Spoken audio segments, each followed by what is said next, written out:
All right, beautiful and blessed people. We're back with another episode. This one I'm going to entitle, as you can see on the actual page, it's actually entitled "Becoming a Better Driver" or "Becoming how to become a more safer driver." I did go on an actual site, which is MDOT, Mississippi Department of Transportation, and they provided some information that is very helpful for everybody. I did share with a lot of my friends who are co-workers of mine that I would present you guys with this actual video. I hope that everyone is having a wonderful day. I'm having a fantastic day. I thank the Lord for all the peace and prosperity that He's bringing to us, and we just got to learn to work better with each other so that we can all better the planet that we're living on. All right, but here are some actual facts that I actually came across, and I want to share it with you guys. And it's actually talking about some of the things that are actually happening, in some of the recent years. I don't know if you guys are aware of it, but since 2015, the actual incidents that are actually happening on the highways and byways have exceeded more than 700 every year. All right. Some of the serious injuries that are occurring are more than 640, somewhere along in there. And that was given to you as facts in 2014. And all the way up now is in 2019, just here recently, which is a few years ago, it was 1,618. All right, and some of these actual situations is because of people not being buckled up, as they do present us to say that it's happening with a lot of teenagers and drivers who are among the less likely to wear their seatbelt. All right, nationally, 90.1% of Americans do wear their seatbelt. That's national. That means all across the United States, all across the globe. But less likely, most people are to wear a seatbelt. And nationally, as I did say, nationally, 90.1% of Americans do wear their seatbelt. And that is an actual alarming number, which is 779, which is the lowest in the nation. All right, we have the lowest number of people wearing seatbelts within the nation here in Mississippi. Normally, seatbelts do, according to this information, save somewhere between 13,941 lives. All right. Of people who are between the ages of 5 and older. And in 2015, children who were wearing restraints and seatbelts caused that actual number to drop. So we're at like 266 more people were actually saved because they actually had their seatbelt on. All right. In 2015, if just 100% of the vehicle occupants would buckle up, that would increase that number by 121. But let's talk about drunk drivers, all right? And then I'm going to get into talking to you about where I'm coming from to become a safer driver, all right? America has more drunk drivers, guys, than most other countries, all right, across the globe, have people. Now, ain't that something? I'll say that again. America has more drunk drivers than most other countries have people. And 10,000 some of the fatalities are due to drunk drivers, equaling up to, if you would want to look at it, as 20 jumbo jets crashing each year. So that's something to really think about. All right. In 2015, there was 3,477 people that were taken from us due to distracted drivers. And I know you guys see that when you're out there, distracted drivers, people who are not paying attention. They're either distracted by their phone or they're just not paying attention, all right?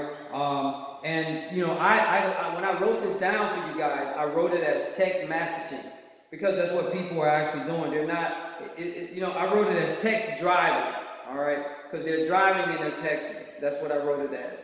and it's called text messaging, which created a risk of 23 times worse than driving while not disturbed.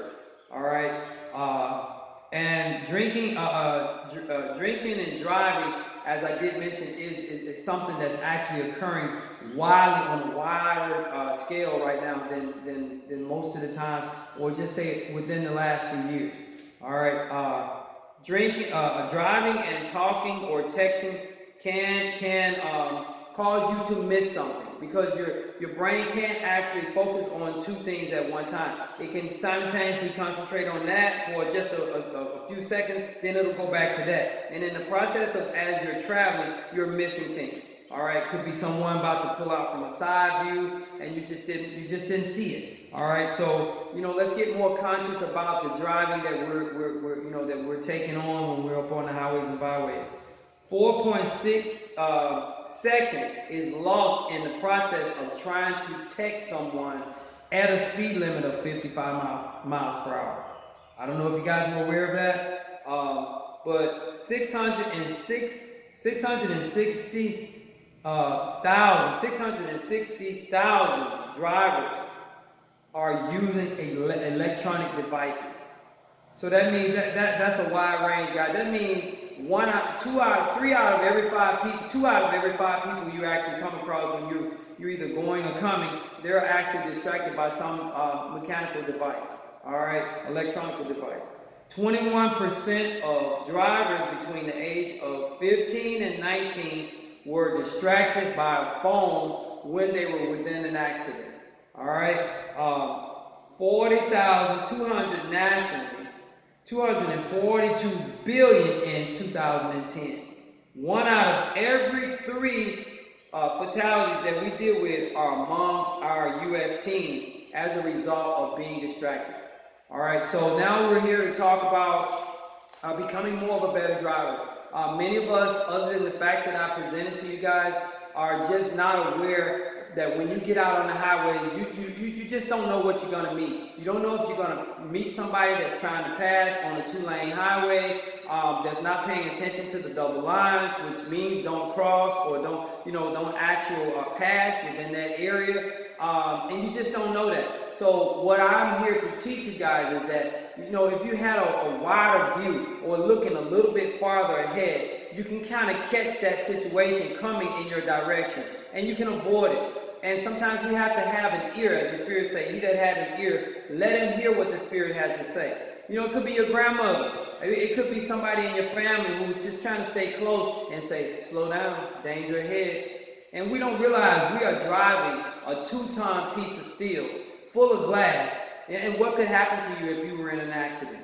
And so I don't want to see one person's life taken from us on this globe as they're driving by highways and byways.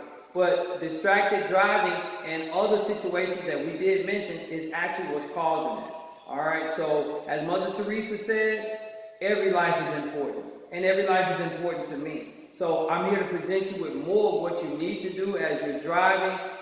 Let's leave by a decent time. If you know that you have to be somewhere at a decent time, leave on an earlier time. If it takes you an hour, 15 minutes to get there, you need to leave 15 minutes before that. So you got 15 minutes to get yourself together. When you get in the car, you need to make sure that you got your music, already ready before you even decide to go in any direction.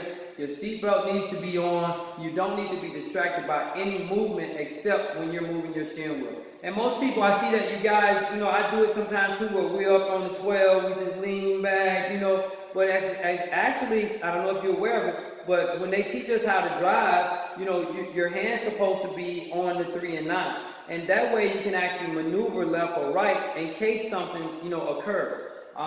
And then speeding, we all get in those situations where we're speeding. I just got a speeding ticket yesterday. All right, and I'm not happy about that. I got out of my character, trying to go around somebody, and there was the police. All right, there's no excuse for speeding. That's a ticket that I gotta pay. And I don't have anything to hide when it comes to driving. I'm not a perfect driver. I try to be most times and take my time, but a lot of times you just don't know what the next person is going to do. And as my auntie and grandma always said, and my many family members, you have to drive for the next person.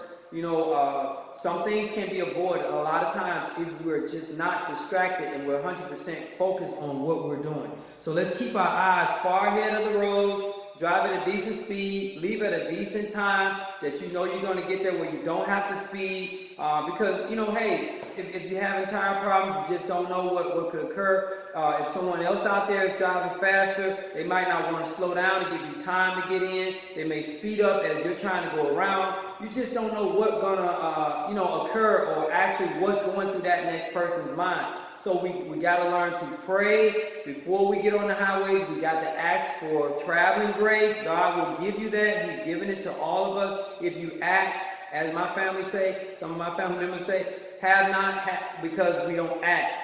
You don't have it because you don't act. So we ask God for what we need. Ask God to shield us and keep his arms around us so we can avoid a lot of the fatalities that are actually happening out there. Because I'm out there with people every day, and I don't know who's going to do what. I know what I'm going to do, but I yet don't know. You'll never know what the next person's going to do. So let's make it better for each other so we can have a safer driving environment worldwide.